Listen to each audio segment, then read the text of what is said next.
하옵나이다. 아멘. 오늘 한 사람이라는 제목의 말씀으로 말씀을 나누겠습니다.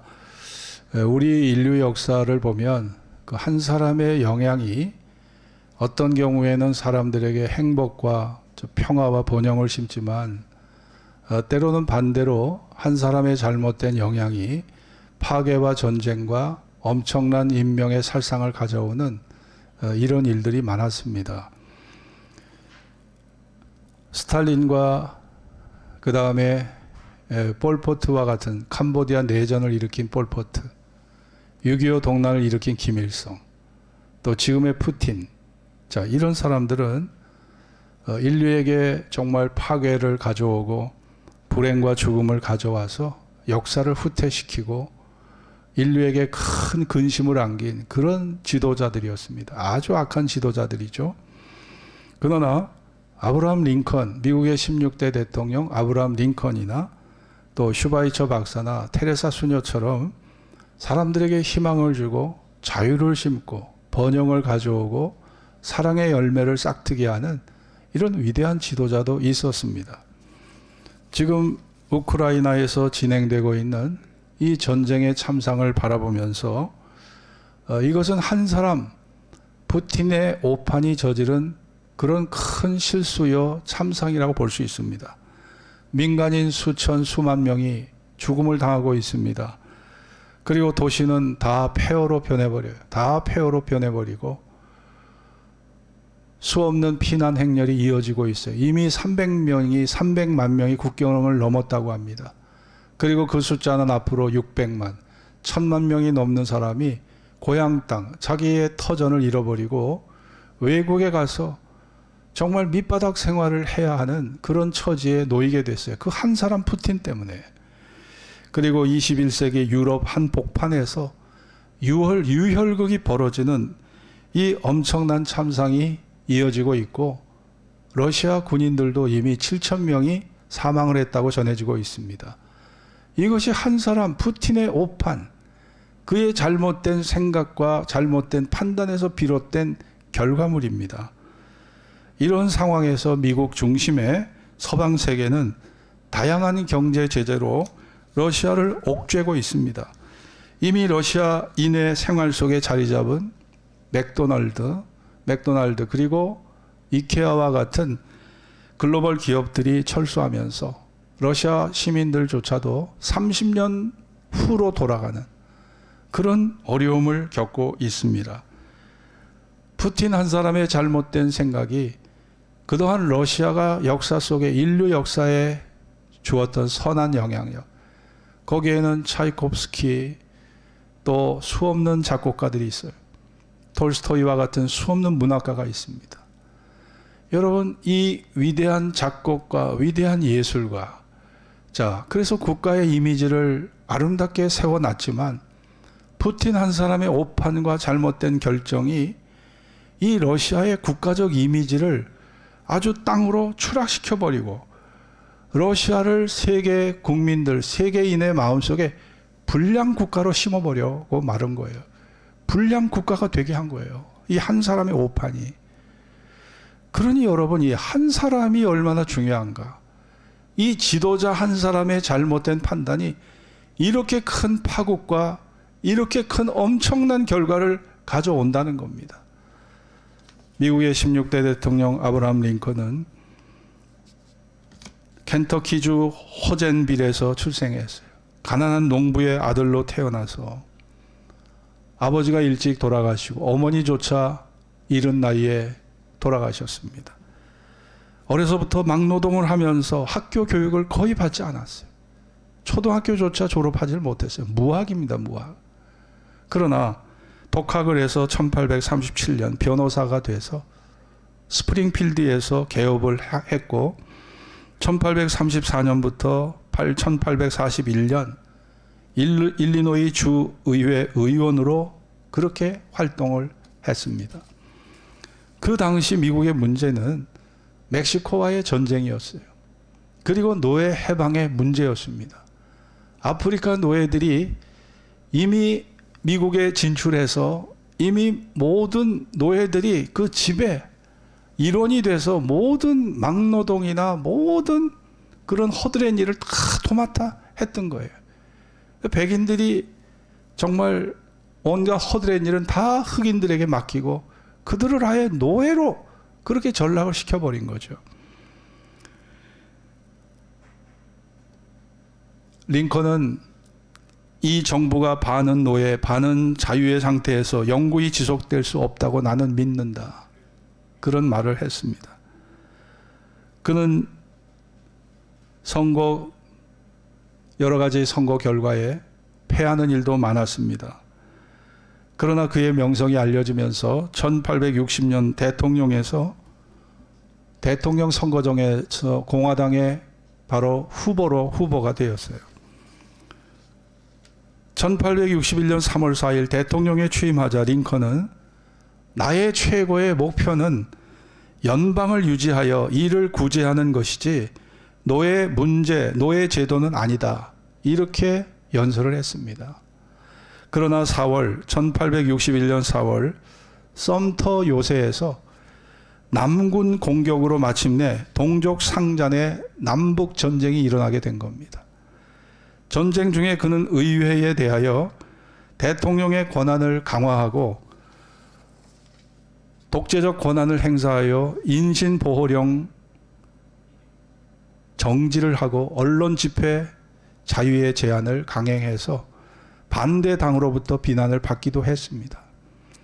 그러나 그의 목적은 북부의 강경농자를 누르면서 노예 해방을 이루는 것이었어요.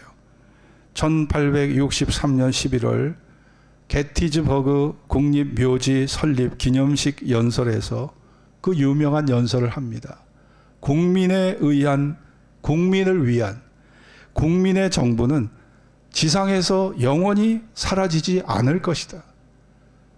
국민을 위한 국민의 정부는 지상에서 영원히 사라지지 않을 것이라는 위대한 명언을 남겼습니다. 전쟁 중에 1864년 대통령 선거에서 재선 전망이 불투명했지만 그랜트 총사령관으로 임명된 그가 승리를 연거푸 가져오면서 재선에 당선이 돼버렸어요. 그리고 1865년 4월 9일 남군 사령군 리 장군이 애퍼매턱스의 장소에서 그랜트 북군의 총사령관 그랜트에게 항복함으로써 남북 전쟁이 종식을 구하게 됩니다. 전쟁이 종식이 되면서 관대한 조치가 내려지고 남부가 조기에 연방에 복귀하기를 링컨은 바랬습니다. 그런데 1865년 4월 14일 워싱턴의 포드 극장에서 연극 관람을 하던 링컨은 남부 출신 배우 부스라는 사람에게 총으로 피격을 받아서 바로 사망을 하고 말았어요. 그러나 그는 바로 미국의 수없는 대통령이 배출한 미국 사회에서 역사 속에서 노예 해방이라는 엄청난 업적을 이룩하고 미국의 대통령 중에 가장 존경받는 대통령 한 사람을 꼽으라면 미국 사람은 누구나 링컨을 꼽습니다. 여러분, 이처럼 한 사람이 참 중요한 거예요. 한 사람의 잘못된 행동이 인류에게 불행을 가져오고 한 사람의 잘못된 선택과 지혜와 그 아름다운 선행이 우리에게 자유와 기쁨을 갖다 주는 것입니다. 우리가 한 사람이라는 의미를 살펴야 되는 것은 어떻게 예수를 믿음으로 우리의 구원이 가능할까? 어떻게 예수를 믿음으로 한 사람 예수를 믿음으로 어떻게 예수 믿는 모두가 다 구원을 받을 수 있을까? 이 의문점에 대한 해석은요, 바로 한 사람이라는 대표의 원리가 그것을 말해주는 것입니다. 한 사람이라는 이 대표의 원리를 이해해야지 그 문제가 해결되는 거예요.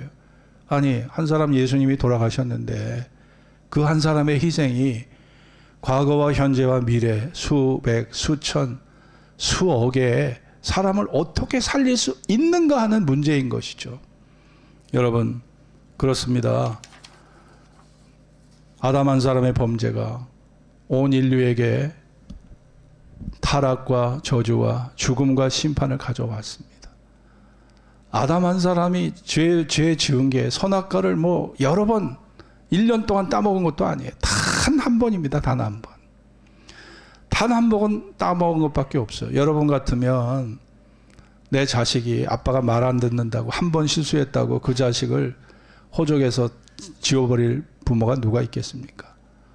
근데 어떻게 보면 하나님이 너무하셨다는 생각을 할 수 있어요. 어떻게 여러 번 실수한 것도 아니고 단 한 번뿐이었는데 그 선악과를 따먹은 단 한 번의 범죄로 어떻게 아담과 그의 후손에게 어떻게 타락과 저주와 멸망과 심판을 주실 수 있는가? 이 문제에 대한 의문이 우리가 결코 쉽게 해결될 의문은 아닌 거죠. 그러나 단 한 번이라도 거기에 아담의 마음과 하와의 마음이 다 실려 있기 때문에 단 한 번은 단 한 번이 아니라 그것이 그들의 전부였던 거예요. 마찬가지로 예수님의 의로운 행동, 인류의 죄를 지시고 인간의 몸을 입으시고 십자가에서 죽으셔야 했던 예수님의 그 죽음이 여러 번 반복해서 이루어진 게 아니에요. 단 한 번에 이루어졌습니다. 그러나 그 단 한 번 속에는 예수님의 마음과 예수님의 중심과 예수님의 진심이 거기에 다 실려져 있기 때문에 그 단 한 번이 예수님의 전부였던 거예요. 그리고 그 예수님의 그 의로운 속죄의 죽음, 그 단 한 번이 우리 예수 믿는 모든 인류를 살리는 위대한 열매, 위대한 구원을 가져오게 한 것입니다. 그래서 그 한 사람의 이 대표의 원리가 중요하다는 거예요. 우리 로마서 5장을 한번 보겠습니다. 로마서 5장.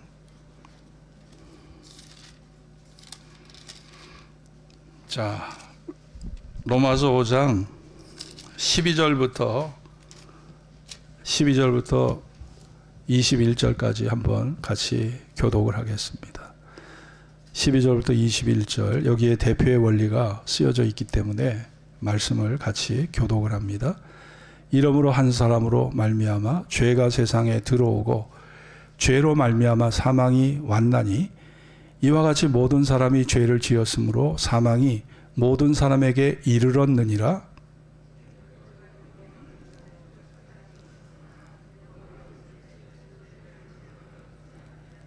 그러나 아담으로부터 모세까지 아담의 범죄와 같은 죄를 짓지 아니한 자들 위에도 사망이 왕노릇하였나니 아담은 오실 자의 표상이라.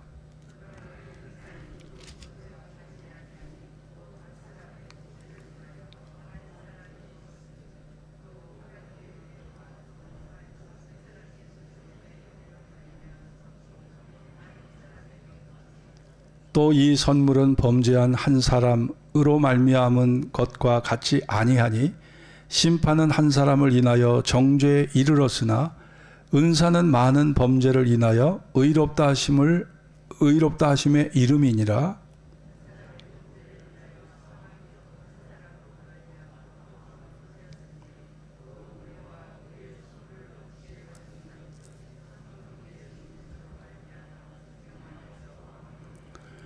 그런즉 한 범죄로 많은 사람이 정죄에 이른 것 같이 의의 한 행동으로 말미암아 많은 사람이 의롭다 하심을 받아 생명에 이르렀느니라.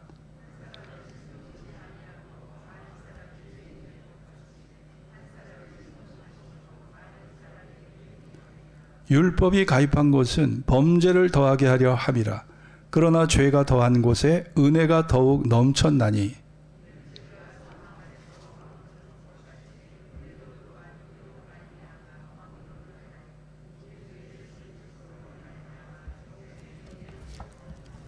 할렐루야.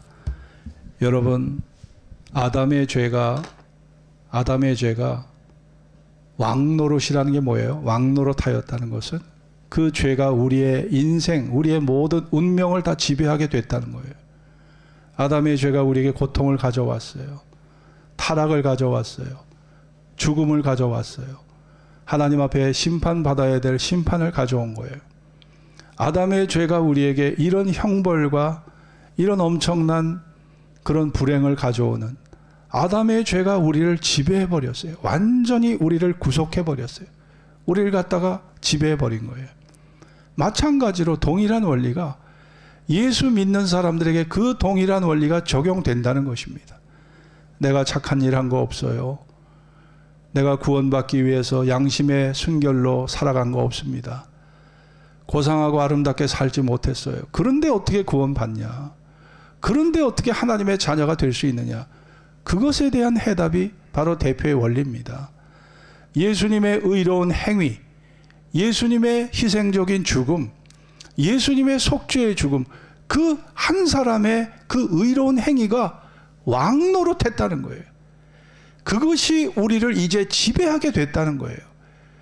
죄가 우리를 지배했던 것처럼 이제는 의로운 예수님의 행위와 의로운 예수님의 그 사랑의 모든 행위가, 십자가의 희생이 나에게 적용되고 나에게 전가되고 나를 지배하는 그런 왕노릇하는 위대한 지배가 예수 믿는 사람들에게 적용이 된다는 겁니다. 그 결과로 세리와 창기, 강도와 같은 예수님을 십자가에 못 박게 하소서, 예수를 실제적인 예수님의 원수 유대인조차 다 구원받게 한 그런 위대한 결과를 낳은 거예요. 이것이 바로 성경이 말씀하고 있는 대표의 원리인 것입니다. 그러니까 나 같은 죄인까지도 구원을 받을 수 있는 거예요. 그래서 오늘 본문으로 다시 돌아가서 고린도전서 15장 22절 같이 다시 읽겠습니다. 아담 안에서 시작. 아담 안에서 모든 사람이 죽은 것 같이 그리스도 안에서 모든 사람이 삶을 얻으리라. 할렐루야. 이것이 로마서 5장 말씀을 단 한 말로 딱 압축시켜 놓은 거예요. 로마서 5장의 말씀을 단 한마디로 딱 압축을 시켜 놓은 겁니다. 이게 대표의 원리를 우리에게 말씀해 주는 거예요. 바이킹족은 북게르만 민족이라고 불렸습니다. 주후 8세기에서 10세기경에 지금의 노르웨이, 덴마크 땅에 거주했던 사람들입니다. 그런데 바이킹족들은요, 그 연어고기, 고등어 뭐 이런 등푸른 생선고기를 많이 먹어서 그런지 머리가 되게 좋았대요. 그런데 이 해적들이 생각해 보니까 우리가 이렇게 사람을 죽이고 또 사람에게 인신공격을 해 살해를 하고, 이게 해적들이 결국은 강도질을 하는 거잖아요. 그런데 그 짓을 하다 보니까 양심의 가책을 어느 순간에 느꼈겠죠. 그러나 우리 후손들만큼은 그렇게 살게 하지 말아야 되겠다, 이런 생각에서 가장 깨끗한 여자, 가장 순결한 여자를 찾아 그 바이킹의 배를 타고 여기저기를 다녔다는 거예요. 그러면서 예수 잘 믿는 여자들을 잡아다가 강제로 부인을 삼은 거예요. 근데 그 부인들이 어쩔 수 없이 결혼을 했지만 자식을 낳고 보니까 이 자식들만큼은 아버지를 닮지 않도록 성경의 가르침과 기도와 신앙의 교육으로 그 자녀들을 키운 거예요. 그러면서 그 바이킹의 후손들이 그 여자들의 신앙 교육으로 인해서 이 자손들이 변화가 됩니다. 그래서 그 바이킹족의 후손이 누구예요? 노르웨이와 스웨덴과 덴마크. 이 사람들이요, 바이킹족의 후손입니다. 노르웨이, 덴마크, 스웨덴을 바이킹족의 후손으로 알고 있는 사람이 얼마나 됩니까? 그리고 그들을 약탈자, 강도, 악마로 기억하는 사람은 아무도 없어요. 유럽에서 가장 잘 사는 선진화된 문명 국가로 다 기억하고 있잖아요. 여러분, 그것은 약탈자 바이킹이 기독교를 받아들이면서 시작된 역사입니다. 우리가 한 사람 예수를 영접할 때, 한 사람 예수를 믿을 때, 이것이 내 개인의 변화도 가져오지만 가문을 변화시키고 국가를 변화시키고 인류를 변화시키는 위대한 변화의 출발점이 바로 예수를 믿는 데서부터 시작하는 줄로 믿습니다. 그런즉 누구든지 그리스도 안에 있으면 새로운 피조물이라. 이전 것은 지나갔으니 보라 새 것이 되었도다. 우리가 예수를 믿을 때 새 것이 되는 거예요. 새로운 피조물이 되는 겁니다. 예수님이 가나 원인 잔치 첫 번째 이적을 행하실 때 결례 항아리의 물, 결례 항아리, 유대인이 유전대로 밥 먹기 전에 손발을 씻는 결례 항아리의 물이잖아요. 음용수가 아니에요. 깨끗한 물이 아닙니다. 목으로 넘길 수 있는 물이 아니에요. 손발을 씻는 꾸정물에 불과하지만 그 꾸정물이 변해서 고급 와인이 되었어요. 그래서 사람들이 이 놀라운 포도주가 어떻게 이렇게 여기까지 늦게까지 이것이 늦게 어떻게 배달됐느냐, 사람들이 잔치에 참여한 사람이 다 놀라지 않았습니까? 예수님의 첫 번째 이적은 우리에게 많은 것을 시사하는 거예요. 예수의 종교, 예수님의 가르침은 우리에게 이렇게 질적인 변화, 질적 변화를 주는 거예요. 가치의 변화, 신분의 변화를 가져오게 하는 거예요. 이 땅에 매여서 살 수밖에 없는 우리를 하늘의 존재, 하나님의 저 높은 하늘의 지위까지 우리의 존재와 우리의 모든 신분이 높아지는 결과를 가져오는 것이 한 사람 예수를 받아들이는 위대한 결과물이라 믿습니다. 우리가 그래서 예수를 믿는 거예요. 대한민국 역사를 보세요. 지금으로부터 137년 전 1885년 4월 5일 대평양 바다를 배로 타서 한 달 동안 배를 타고 여행을 해서 장로교 언더우드 목사님 부부와 장로 감리교 아펜젤러 목사님 부부가 그 당시 1885년 4월 5일 날 제물포항에 내렸어요. 제물포항에. 그때 아펜젤러 목사님이 양화진에 있는 아펜젤러 목사님의 묘비에 보면 이 조선 땅을 첫 발을 디뎠을 때 느낀 감격을 가지고 그런 시를 썼습니다. 그런 기록을 남겼어요. 우리는 부활절 아침에 이곳에 왔습니다. 사망의 권세를 이기신 주님, 이 백성을 얽어맨 결박을 끊으사 하나님의 자녀로서의 자유와 빛을 주시옵소서. 이것이 아펜젤러 목사님의 기도였어요. 그것이 그의 묘비명이 되어 있습니다.